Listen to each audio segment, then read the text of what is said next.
technologies that are dominating today, they're dominating because they're able to deliver force faster, harder, stronger, smarter. So if we ask the question, what is money? Money is the highest form of energy that human beings can channel. Bitcoin is channeling human ingenuity into making it better. And every commodity is channeling human energy into making it worse. The lowbrow or the historic colloquial term is HODL, right? Hold on for dear life, or just HODL or save, whatever. And the highbrow term would be adopt as a Treasury Reserve asset.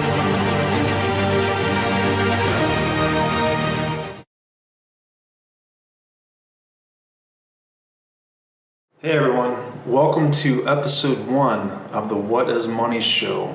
I'm your host, Robert Breedlove, and our purpose in this show in general is the pursuit of truth. We're going to explore many topics in depth, and many of them will take us down the proverbial Bitcoin rabbit hole by pursuing what I call is the rabbit. And the rabbit is that question, that all-important question, what is money? And this question is a seemingly inexhaustible generator of answers that have continuously reshaped my perspectives on the world. And I think they will for you as well. And our first episode is part of a long series with Michael Saylor, who's the CEO of MicroStrategy. Michael is the latest and arguably the greatest proponent of Bitcoin, and an ally for the space in its battle for truth and freedom in the world. And Michael is, as I said, he's the leader of MicroStrategy. MicroStrategy is a NASDAQ-listed business intelligence firm. So Michael has very deep experience in the fields of technology, network architecture, things like this. And in fact, he was actually educated in the domain of scientific paradigm shifts and the impact of technology on civilization. And 10 years ago, Michael actually wrote a book called The Mobile Wave that depicted many of the impacts that he saw, say, FANG stocks would have on the world. So Facebook, Apple, Amazon, Netflix, Google. He had laid out a case, an investment case largely for these companies and their dominance in the global marketplace. And clearly over the past 10 years, as we sit now in 2020, those stocks have been standout performers and have become, in many ways, the new dominant monopolies in the world today. So Michael has a very deep understanding of these topics that I think actually predisposed him to gaining a rapid understanding of Bitcoin.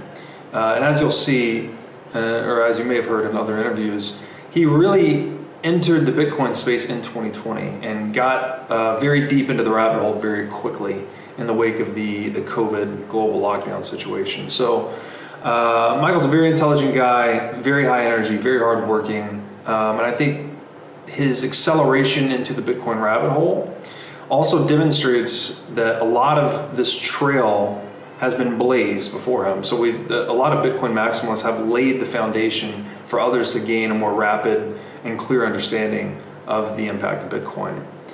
And in the wake of that, as you all probably know, but you may have not heard, Michael's firm, MicroStrategy, actually named Bitcoin as its primary treasury reserve asset. They initially invested $425 million into Bitcoin, and then Michael personally publicly disclosed that he holds about 17,000 Bitcoin himself. So he's got a lot of skin in the game, to say the least. And I think you'll see why as we go through some of this. So in this, what we're calling the Saylor series, we're going to start from the first principles of energy, of anthropology, of technology, and really build a solid foundation for gaining a deep understanding of Bitcoin's potential impact on the world. And Michael and I, to craft this series, we iterated on a discussion framework And we finally arrived at his overarching thesis, which he was kind enough to lay out in a very sophisticated form. And he goes very deep on the topics we've laid out here, which starts kind of very early, like Stone Age, and we build all the way into modernity. So this is a long narrative arc, but super fascinating, very interesting stuff. And clearly, it takes us some time to build up to Bitcoin, but the journey itself, it's purposeful and it's well worth it. So we've divided the content itself into time-stamped chapters and sub-chapters. We've chopped it into a bunch of episodes. Each episode is comprised of chapters, and then to those chapters, there's sub-chapters. We'll have timestamps available both in the video bar and in the description to the video. And the early episodes will include a lot of Michael talking, so a lot of him kind of speaking solo about his bedrock thesis on energy and anthropology and technology, things like this. And then as we build into modernity, into Bitcoin, it will become much more of a dialogue and conversation as we go back and forth about Bitcoin and things of that nature. So I realize this is really long form content, but I assure you and promise you, you're going to find it deeply meaningful. I myself found the feeling of chills at times. You know, there were various epiphanies I had going through this, which I'll articulate in some of the outros to the episodes. But it's just, this is dynamite content. And I think it's a great view into the mind of Michael Saylor. And it makes a very powerful case for Bitcoin and how much it's going to reshape the world. So I promise you that you'll find, despite the time it may take you, you're going to find this extremely intellectually satisfying, perhaps even philosophically satisfying. We go really deep on a lot of topics, so hope you enjoy it. And I firmly believe the insights that come out of this will actually reshape your worldview. So if this is the kind of content you're interested in and you're really interested at going deep and getting to truth, I think you're in the right place today. So with that, let's jump into episode 1 of the Saylor series here on the What is Money show. Michael Saylor, thank you for joining me. Well, happy to be here, Robert. Thanks for inviting me. So for a man that runs a company named MicroStrategy, you may have just executed the most brilliant macroeconomic strategy there has ever been. How does it feel? It's been a busy quarter, I would say. Really busy. It's been a busy year. January 1st of this year, the year started out one way, and then it became something altogether different in March. And it became something altogether different again by June. And now we're in September. And I look back on it, and certainly there's a lot of things I didn't expect.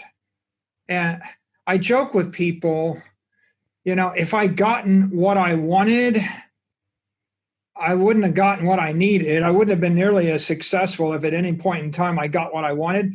I'm sure this is not what I wanted when I started the year. And for a while, I thought it wasn't terribly a good thing. But now, as we move toward the end of the year, I see the silver lining here, and I'm glad these things happened, which is fascinating. Yeah, so it sounds like the world, in a lot of ways, got a wake-up call this year, right? On a lot of different levels. And for you, particularly, it was the melting ice you were sitting on that maybe started to melt a little bit faster. Yeah, there's two quotes from Lenin's era. There's Trotsky's quote: "You may not be interested in war, but war is interested in you." Mm-hmm. And this year we launched one war on COVID and another war on currency. And so we were caught up in kind of two wars in two dimensions. And then there's Lenin's quote, there are decades when nothing happens, and there are weeks when decades happen.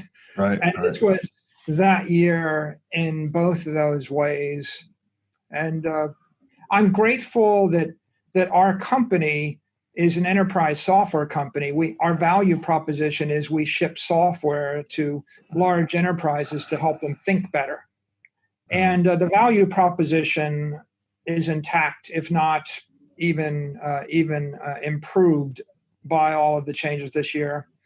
And our cost structure and our operational systems, the way we operate, were dramatically impacted, and we had to adjust. But I would say this was the year that digital transformation went from being a bromide or dalliance to being something that you really had to internalize. This was the year that digital transformation really did transform you. And, at the core of your being. It transformed my ideas about money. It transformed my ideas about sales, marketing, and services. It transformed my ideas about what product offering we should deliver to the market. It transformed my ideas about the marketplace and the future in general. And it's been thrown around as a buzzword for a decade, maybe for 2 or 3 decades. But this is the year when you kind of got it viscerally in your bones if you had been dragging your feet the least amount. Yeah, I think it's a great points there. And as if the world wasn't changing quickly enough, right? As we progress further into this digital age, it's as if COVID was just a massive accelerant on the entire process.